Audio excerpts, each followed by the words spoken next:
वक्त उत्तराखंड के मुख्यमंत्री त्रिवेंद्र सिंह रावत हमारे साथ जुड़े हुए हैं। बहुत बहुत स्वागत है त्रिवेंद्र सिंह रावत जी आपका जी न्यूज में। नमस्कार जी।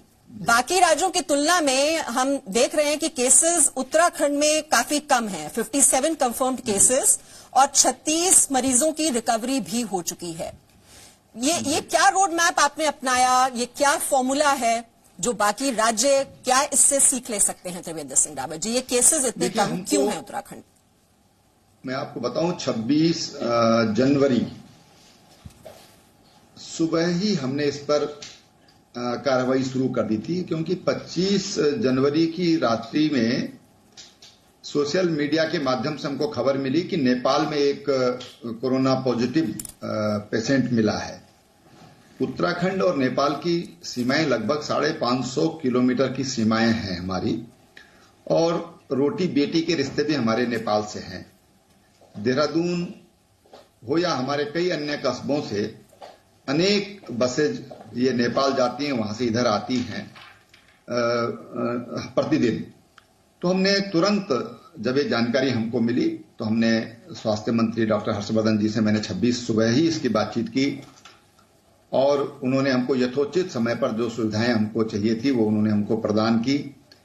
हमने जो बॉर्डर थे उस पर स्कैनिंग शुरू कर दी, और एक एक व्यक्ति को हमने पूरी तरह उसका मेडिकल नॉर्म के आधार पर उनका हमने परीक्षण किया जी। और उसके बाद धीरे धीरे हम लोग इसको जो प्रवेश यहाँ पर जो हो रहा था या संभावना थी, उसको हमने एक तरह से काफी हद तक हम उसको रोक पाए। और 15 मार्च को जब ये जो जमायत से जुड़े हुए लोग जो मरकज निजामुद्दीन में गए थे, तो पहला केस हमारे पास 15 मार्च को हमारे पास आया। कुछ केस हमारे पास जो हमारे लोग आईएफएस कुछ विदेश में प्रशिक्षण के लिए गए थे, वो जब लौट कर आए उनमें से 3 संक्रमित हुए। लेकिन आज जो भी केसेज हमारे पास हैं, लगभग 80% के आसपास ये जमायत से जुड़े हुए केस हैं। जमात अगर शुरू में सपोर्ट करती है हमको, तो शायद जी। त्रिवेंद्र जी, वही जानकारी मैं चाह रही थी आपसे, क्योंकि पूरे देश में बताया जा रहा है कि 1/3 जो केसेस हैं वो जमात से ही जुड़े हुए हैं। अब उत्तराखंड राज्य में ऐसे कितने लोग हैं जो कि जमात से जुड़े हुए हैं, जो कोरोना संक्रमित पाए गए, और उन्हें क्या क्वारंटीन में रखा गया है, अस्पताल में रखा गया है, कहां पर रखा गया है? वही मैं आपको बताने जा रहा था कि हमारे पास प्रारंभ में जो दिल्ली से हमको खबर मिली थी कि 126 लोग उत्तराखंड से मरकज में गए थे, तो हमने जब उनके संपर्क ढूंढने शुरू किए तो ये 1435 लोग निकले। ऐसे 126 से बढ़कर 1435 ऐसे केस निकले, जिनमें से कुछ ऐसे जमाती थे जो उत्तराखंड से देश के अन्य हिस्सों में गए हैं, लगभग 300 के आसपास, लेकिन बाकी सब उत्तराखंड में थे। हमने एक एक को हमारी पुलिस ने ढूंढा और उनको क्वारंटाइन किया गया। जिनमें लक्षण पाए गए उनको तुरंत अस्पताल में भर्ती किया। जब कुछ लोगों ने सहयोग नहीं किया तो हमने बहुत सख्त यहां पर व्यवस्था दी। हमने कहा कि अगर कोई सपोर्ट नहीं करेगा तो उस पर 307 की धारा में उस पर केस दर्ज किया जाएगा। अगर उनके संक्रमण से किसी की मौत होती है तो 302 में हम उस पर कार्रवाई करेंगे। उसका परिणाम यह रहा कि जो जमात से जुड़े लोग थे वो तुरंत फिर भय के कारण, और हमने ये भी कहा कि ठीक है, ये बीमारी है, ये इसके लिए कोई जाति धर्म विशेष का कोई महत्व नहीं है। तो फिर लोग सामने आए और हम सबको हम लोगों ने एक तरह से क्वारंटाइन भी किया, आइसोलेशन भी किया, और जो अस्वस्थ थे उनको तुरंत उनका इलाज शुरू किया। उसका परिणाम ये रहा कि हमारे यहाँ जो आज रिकवरी रेट है वो भी बहुत अच्छा है, और स्थिति भी नियंत्रण में है। त्रिवेंद्र सिंह रावत जी, बहुत से ऐसे राज्यों में मस्जिदों में पाए गए हैं कई जमाती, और उन्हें बाहर खदेड़ना पड़ा है क्योंकि वो छिपने की कोशिश कर रहे हैं। कहीं ऐसा तो नहीं है कि अभी भी वहां पर कुछ लोग छिपे हों और बाहर नहीं आए हैं अभी तक, और उनका अभी तक टेस्ट भी नहीं हो पाया है? देखिए, अब क्योंकि अब काफी समय हो गया है 15 मार्च के बाद, तो अब ऐसा नहीं लगता है कि कुछ लोग अंदर होंगे। अगर कुछ होते तो शायद वो लक्षण सामने आ जाते। अभी जो 2 केस हमारे यहाँ बढ़े हैं पिछले 2 दिन में, तो बाहर से यहाँ पर आए जो कोई एक आध केस पंजाब से आया, एक आध केस कहीं उत्तर प्रदेश से वो यहाँ प्रवेश कर रहे थे। तो इस ढंग के केस आए कि जो जमात से जुड़े हुए नहीं हैं जी। तो अभी तक जो जमात से जुड़े हुए केस जो थे अब आना अब तो बंद हुआ है कुछ दिनों से, कोई केस अब नया हमारे सामने नहीं आया है। ठीक है। त्रिवेंद्र सिंह रावत जी, प्रधानमंत्री लगातार मुख्यमंत्रियों से वार्ता कर रहे हैं क्योंकि आगे अब 2 दिन बचे हैं। 3 मई के बाद अब लॉकडाउन को बढ़ाना है नहीं बढ़ाना है, इसको लेकर मंथन चल रहा है। तो आपकी क्या राय है अपने राज्य को लेकर? क्या ये लॉकडाउन एक्सटेंशन होना चाहिए? देखिए, हमारे 9 जिले तो पूरी तरह ग्रीन कैटेगरी में हैं, 2 जिले हमारे ऑरेंज कैटेगरी में हैं और 2 जिले हमारे रेड कैटेगरी में हैं। हमको अलग अलग जो हॉट स्पॉट हैं या रेड कैटेगरी की डिस्ट्रिक्ट हैं या एरियाज हैं उसके हिसाब से विचार करना चाहिए। ऐसे ही हमको जो राज्य हमारे देश के हैं उन राज्यों में जो डिस्ट्रिक्ट हॉट कैटेगरी में है उनको हमको अभी भी पूरी तरह सील्ड रखने की आवश्यकता है। मैं आपको बताऊं कि उत्तराखंड की सीमाएं सहारनपुर से लगी हैं, उत्तराखंड की सीमाएं बिजनौर से हैं, मुजफ्फरनगर से हैं, ऐसे ही मुरादाबाद और रामपुर जो हॉट स्पॉट हैं और इन जिलों को निश्चित रूप से सील्ड करने की आवश्यकता है। और इसलिए हमने तो यह फैसला किया है कि हम इन जिलों से जो हमारी सीमाएं हैं उनको हम सील्ड रखेंगे, वहां से हम प्रवेश निषिद्ध रखेंगे।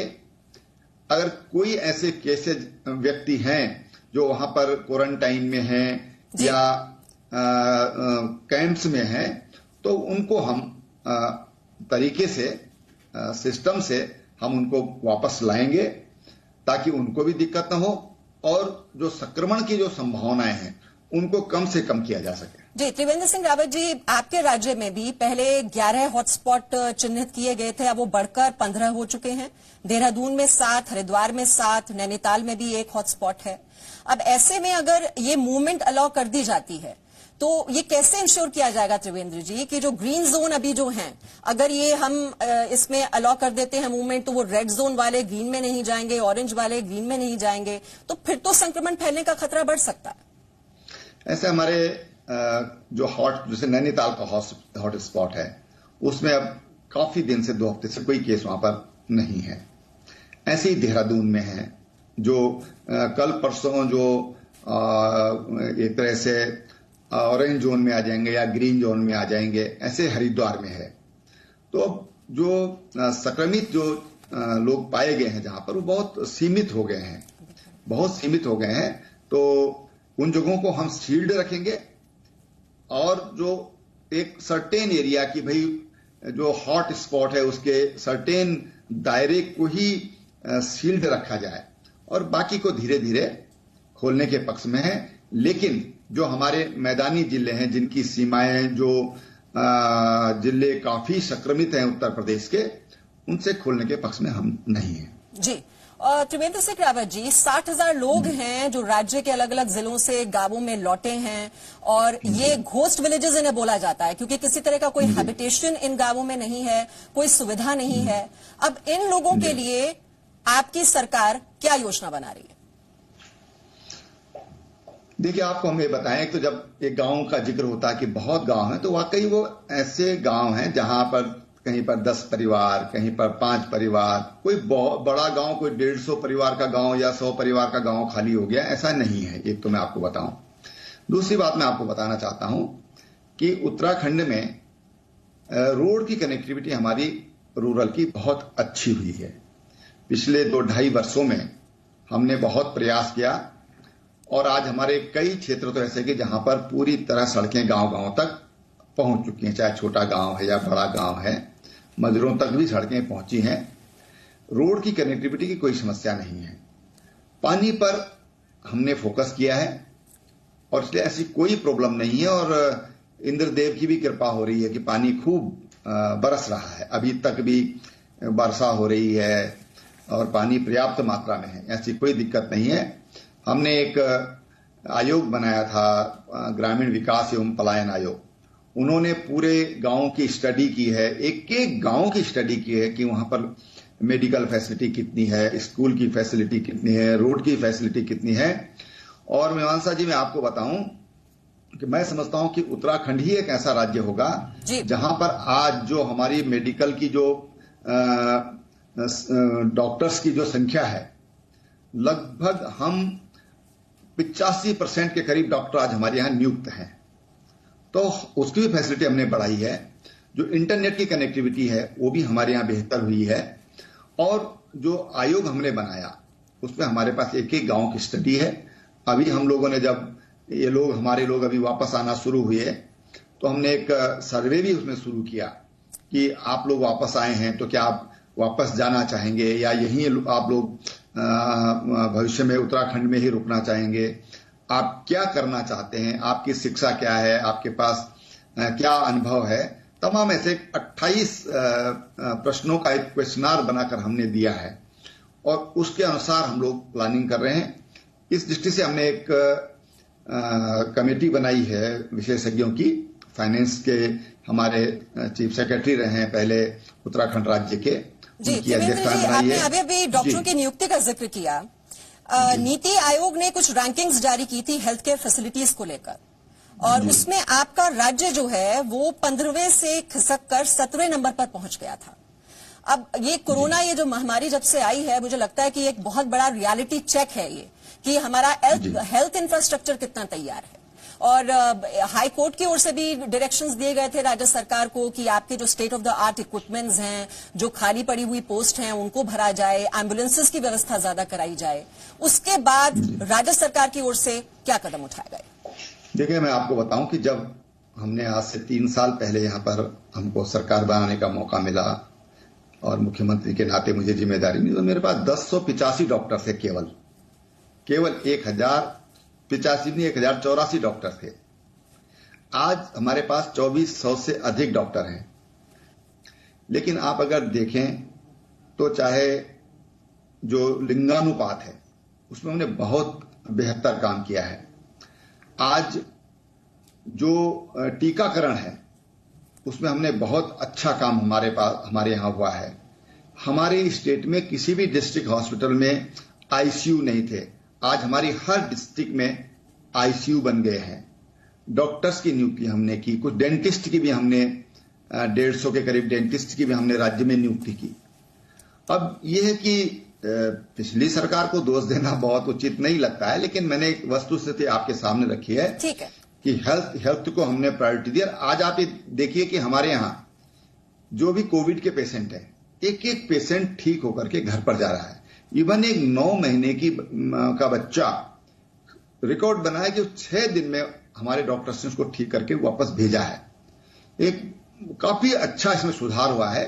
मैं तो नहीं कह सकता कि बिल्कुल परफेक्ट हुआ है, लेकिन हाँ, बहुत बड़ा सुधार इन 3 सालों में करने का प्रयास उन लोगों की चिंता बहुत हो रही है इस वक्त, जो आपके राज्य के जो लोग हैं वो दूसरे राज्यों में फंसे हुए हैं। अब ये ट्रेनों की व्यवस्था की जा रही है, जैसे आज तेलंगाना से झारखंड के लिए एक स्पेशल ट्रेन रवाना की गई है।